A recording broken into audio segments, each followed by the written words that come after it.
bohong. Aku hanya memikirkan satu peraturan penting. Kenapa kau lakukan hari ini kalau kau bisa melakukannya besok? Hahaha. Few moments later.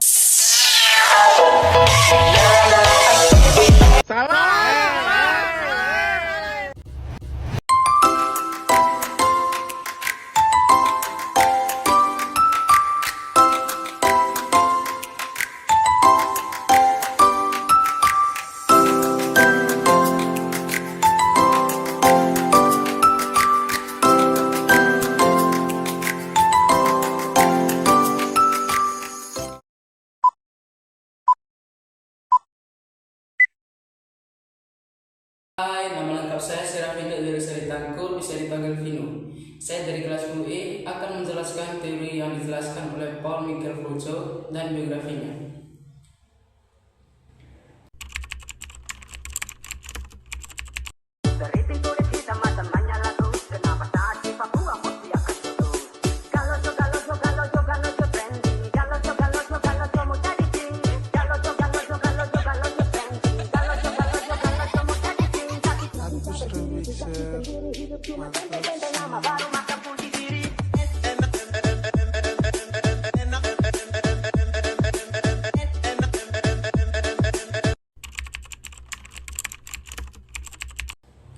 Paul Michael Foucault lahir pada tanggal 15 Oktober 1926 di kota Poitiers, Prancis Barat Tengah. Sebagai anak kedua dari 3 bersaudara dalam keluarga kelas menengah atas yang makmur dan konservatif secara sosial, Michael Foucault seorang filsuf Prancis, sejarawan ide, ahli teori sosial, ahli bahasa dan kritikis sastra. Teori-teorinya membahas hubungan antara kekuasaan dan pengetahuan dan bagaimana mereka digunakan untuk membentuk kontrol sosial melalui lembaga-lembaga kemasyarakatan, terutama penjara dan rumah sakit.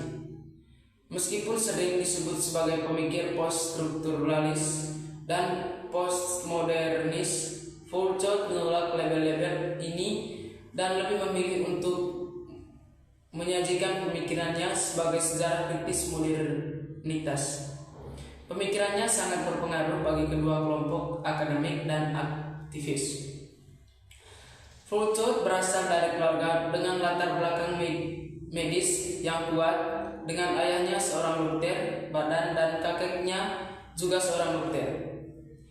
Pendidikan awal, ia menempuh pendidikan dasar di Lycée Henri IV, sekolah Jesuit di Poitiers, dan kemudian melanjutkan pendidikannya di Collège Saint-Stanislas.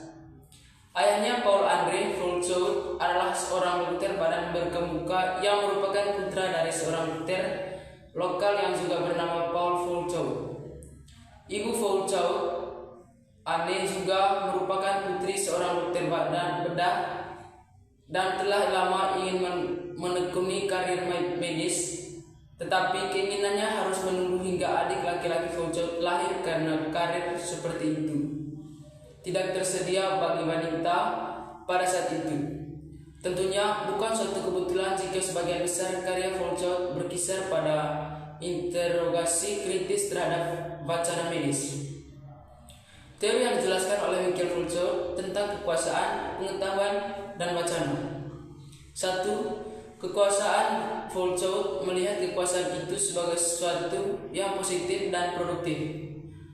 Baginya, kekuasaan itu merupakan sebuah relasi strategis yang terjadi dalam berbagai bentuk kehidupan manusia. Kekuasaan model ini bila digunakan secara tepat pasti membawa kebaikan bagi semua orang. A. Foucault melihat kekuasaan bukan sebagai sesuatu yang dimiliki atau didapatkan, melainkan sebagai strategi yang meresap di seluruh masyarakat dan hubungan sosial. B. Kekuasaan tidak hanya berasal dari atas, tetapi juga dari bawah, dan beroperasi dalam berbagai cara, termasuk melalui disiplin, pengawasan, dan normalisasi. C. Kekuasaan dan pengetahuan saling terkait. Pengetahuan digunakan untuk membenarkan dan menjalankan kekuasaan, sementara kekuasaan mengaruhi apa yang dianggap sebagai pengetahuan yang valid. 2. Pengetahuan Michael Foucault menekankan pada relasi antara pengetahuan dan kekuasaannya, di mana pengetahuan bukanlah sesuatu yang netral, melainkan selalu terkait dengan struktur kekuatan yang membentuknya dan digunakan untuk menormalisasi serta mengatur perilaku. Foucault berargumen bahwa pengetahuan tidak dapat dipisahkan dari kekuasaan, keduanya saling membentuk dan memperkuat satu sama lain. Yang ketiga, Michael Foucault menekankan bahwa wacana tidak hanya sekedar bahasa atau penuturan, tetapi juga sebagai praktik sosial yang membentuk pengetahuan, kekuasaan, dan subjek. Wacana menurut Foucault adalah sistem yang mengatur bagaimana kita berbicara tentang sesuatu dan dengan demikian bagaimana kita memahami dan membentuk realitas. A. Wacana sebagai praktik sosial. Foucault melihat wacana bukan sebagai sekedar bentuk bahasa, melainkan sebagai praktik sosial yang membentuk pengetahuan, kekuasaan, dan subjek. Wacana menurutnya adalah sistem yang mengatur bagaimana kita berbicara tentang sesuatu dan dengan demikian bagaimana kita memahami dan membentuk realitas. B. Foucault mengembangkan metode analisis wacana untuk mengungkap bagaimana kekuasaan dan pengetahuan terwujud dalam wacana. Analisis wacana Foucault dapat digunakan untuk mengungkap berbagai aspek seperti representasi, misrepresentasi, delegitimasi, dan marginalisasi dalam teks. Yang ke C, wacana sebagai pembentuk subjek. Wacana juga berperan dalam membentuk subjek atau individu, yaitu bagaimana kita memahami diri kita sendiri dan posisi kita dalam masyarakat. D. Wacana dan kekuasaan. Foucault menegaskan adanya hubungan yang erat antara wacana dan kekuasaan. Wacana tidak hanya berfungsi untuk menyampaikan informasi, tapi juga untuk membentuk dan mengontrol kekuasaan. Sekian teori dari Michael Foucault. Jika ada kesalahan kata mohon dimaafkan. Sekian dan terima kasih.